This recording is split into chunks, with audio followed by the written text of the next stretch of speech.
तो मैं YouTube channel learning student, स्वागत है आप सभी लोग का हमारे इस यूट्यूब चैनल पे।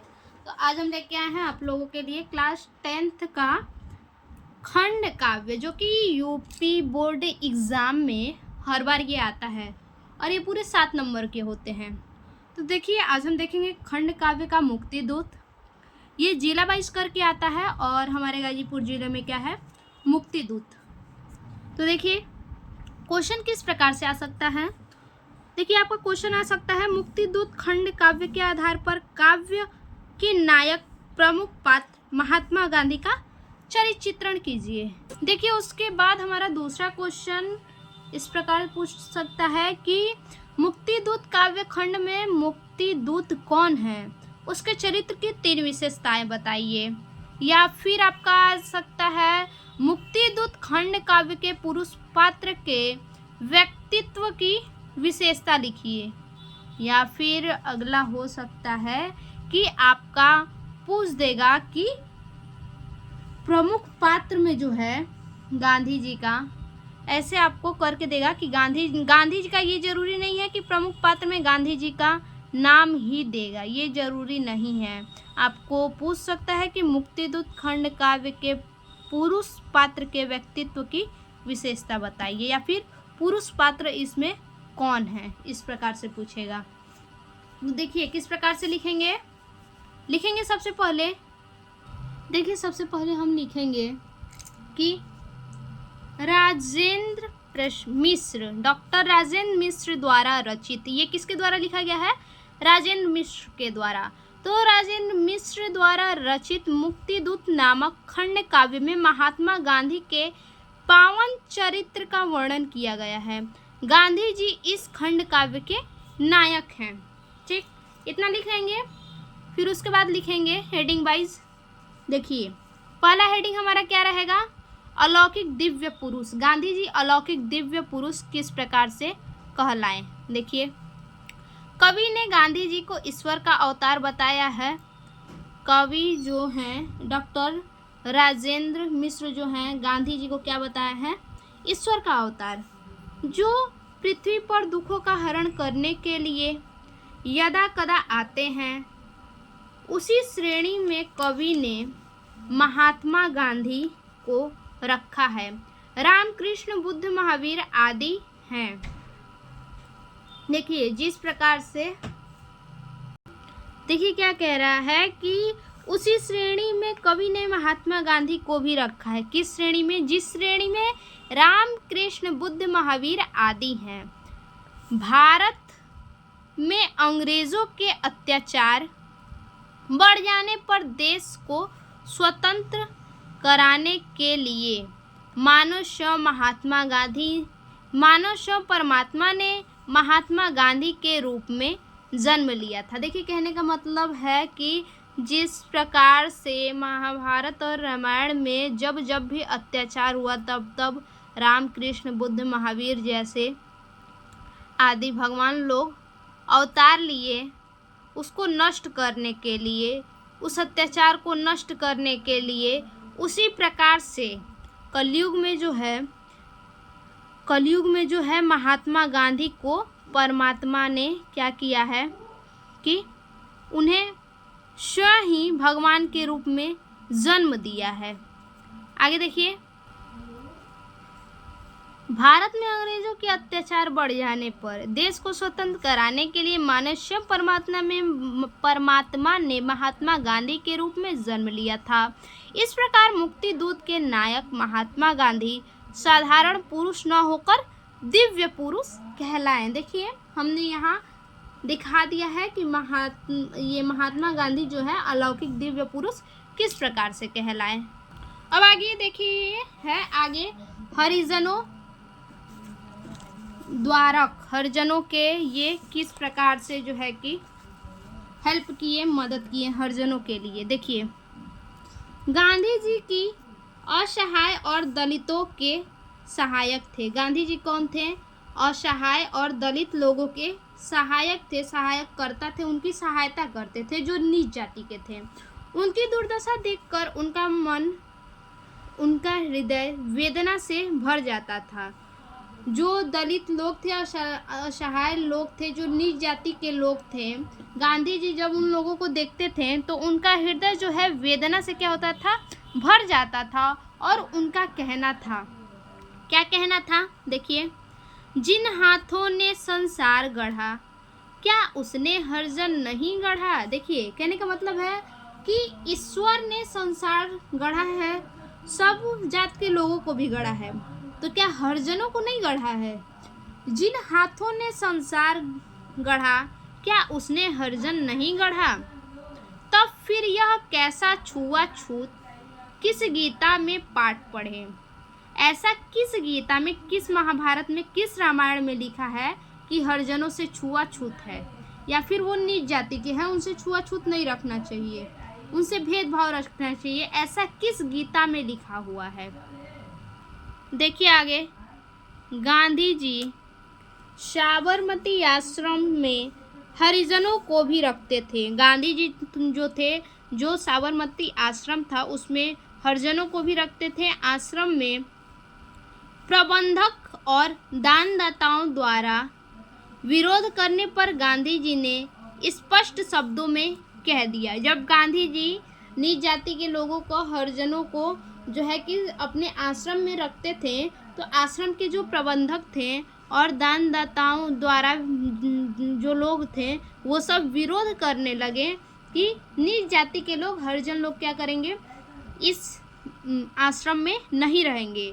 तो गांधी जी ने स्पष्ट शब्दों में कह दिया, क्या कहा, देखिए, मैं घृणा द्वेष की यह आंधी न चलने दूंगा, न चलाऊंगा, या तो खुद ही मर जाऊंगा या इसको मार भगाऊंगा। ठीक, देखिए अब इसके आगे, गांधी जी के जीवन का मुख्य उद्देश्य हरिजनों का उद्धार करना ही था। देखिए, गांधी जी का मुख्य उद्देश्य जो था वो क्या था, हरिजनों का, अछूत लोगों का उद्धार करना ही था, कि उन्हें अछूत न कहा जाए। कवि ने स्पष्ट शब्दों में कह दिया। कवि ने क्या कहा है, देखिए, दलित के उद्धार हेतु ही तुमने झंडा किया बुलंद। दलित के उद्धार हेतु ही तुमने झंडा किया बुलंद। 30 बरस तक रहे जूझते अंग्रेजों से अथक अमंद। हिंदू मुस्लिम एकता के समर्थक। गांधी जी हिंदू और मुस्लिम के दोनों को, एकता के समर्थक दोनों के किस प्रकार से थे, देखिए, गांधी जी सांप्रदायिक वैर भाव के कट्टर विरोधी थे। उन्होंने स्वतंत्रता संग्राम में, जो गांधी जी थे वो क्या थे, कट्टर विरोधी थे भेदभाव के, कि कोई क्या करे, भेदभाव न करे। उन्होंने स्वतंत्रता संग्राम में हिंदू मुस्लिम दोनों को साथ लिया था। हमारा देश स्वतंत्र कराने के लिए स्वतंत्रता संग्राम में जो है कि गांधी जी हिंदू और मुसलमान दोनों को साथ में लिया था। उन्होंने हिंदू और मुस्लिम एकता का अथक प्रयत्न किया कि हिंदू और मुस्लिम क्या हो, एक हो जाएं। वे हिंदू मुस्लिम को एक डाली पर खिले फूल समझते थे। ये हमारा हो गया हिंदू मुस्लिम एकता के समर्थक किस प्रकार से थे। देखिए आगे, मुझे लगते हिंदू मुस्लिम, मुझे लगते हिंदू मुस्लिम एक ही डाली के दो फूल, एक ही माटी के दो रूप, एक ही जननी के दो लाल। आगे देखिए, आर्थिक समृद्धि के पोषक किस प्रकार से गांधी जी थे।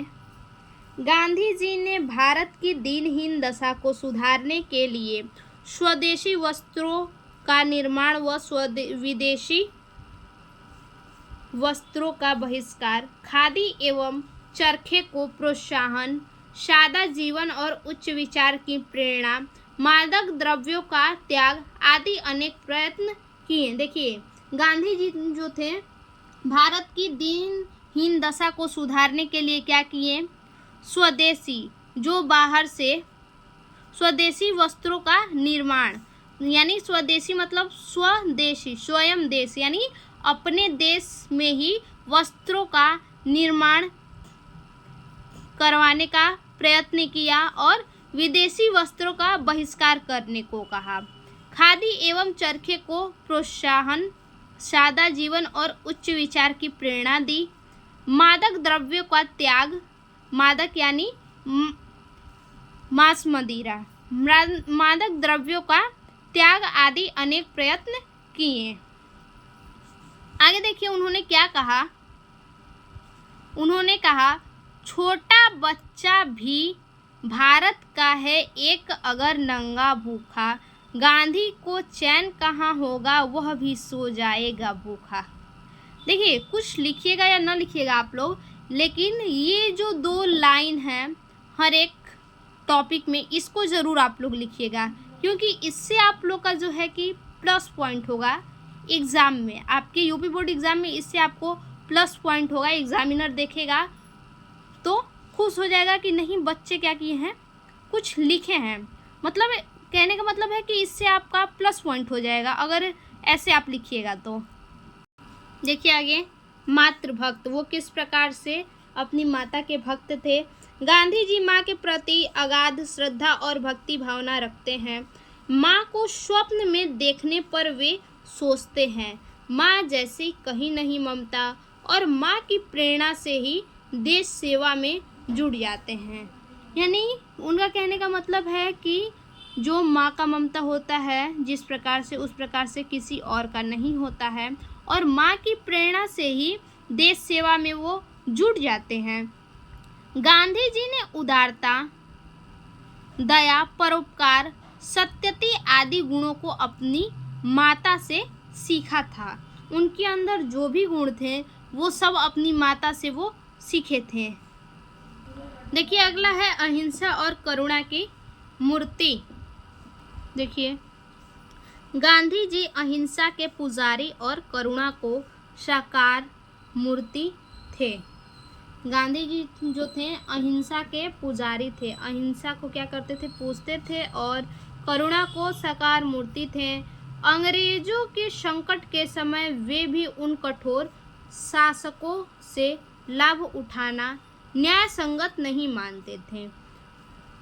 भारत की दयनीय दशा को देखकर उनके हृदय में करुणा का सागर लहराने लगता था। ये हो गया अहिंसा और करुणा की मूर्ति। देखिए अगला है हमारा भारत में मुक्ति दूत। किस प्रकार से भारत में मुक्ति दूत हुआ। महात्मा गांधी ने भारत को मुक्त कराने के लिए भारतीय स्वतंत्रता संग्राम का कुशल नेतृत्व किया।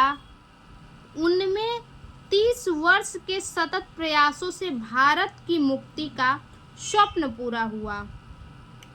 उनके कुशल नेतृत्व में परतंत्रता की श्रृंखला छिन्न भिन्न हो गई और 15 अगस्त 1947 ईस्वी को स्वतंत्र हो गया।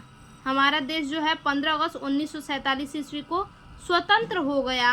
अतः निश्चय ही वे सच्चे अर्थ भारत के मुक्ति दूत थे। अब देखिए अगला है राष्ट्रभक्त। वो किस प्रकार से राष्ट्रभक्त हैं। गांधी जी महान राष्ट्रभक्त थे। वो राष्ट्र की सेवा करते थे। उन्होंने जीवन भर अपने देश की स्वतंत्रता के लिए प्रयास किया। उन्होंने जीवन भर क्या किया, अपने देश को आज़ाद कराने के लिए प्रयास किया। देश की स्वतंत्रता के लिए उन्होंने अनेक आंदोलन को चलाए। देश जब स्वतंत्र करवाना था तो स्वतंत्र करवाने के लिए उन्होंने अनेक आंदोलन चलाया। उन्होंने अंग्रेजों के अत्याचार के सामने घुटने नहीं टेके। जो अंग्रेजों का इतना ज़्यादा अत्याचार था, उस अत्याचार के आगे गांधी जी ने घुटना नहीं टेका। जलियांवाला बाग हत्याकांड को देखकर उनका हृदय तड़प उठा। क्यों तड़प उठा? क्योंकि उस कांड में बहुत सारे जो हमारे भारत के नौजवान थे वो मारे गए थे। अगला हमारा टॉपिक है मानवीय गुणों से भरपूर। वो किस प्रकार मानवीय गुणों से भरपूर थे। देखिए, गांधी जी का चरित्र अनेक गुणों का भंडार था। उनमें सत्यता, परोपकार, करुणा, अहिंसा, देशभक्ति आदि के गुण कूट कूट कर भरे हुए थे। वे सभी को समान दृष्टि से देखते थे। वे विश्व बंधुत्व तथा भाईचारे की भावना से ओतप्रोत थे। देखिए क्या कह रहा है कि उनका चरित्र जो था अनेक गुणों का भंडार था उनके चरित्र के ऊपर। उनमें सत्यता, परोपकार, करुणा, अहिंसा, देशभक्ति आदि के गुण जो हैं कूट कूट करके भरे हुए थे। उनके देश के प्रति, उन्हें अपने देश के प्रति इतना अगाध प्रेम था। वे सभी को समान दृष्टि से देखते थे।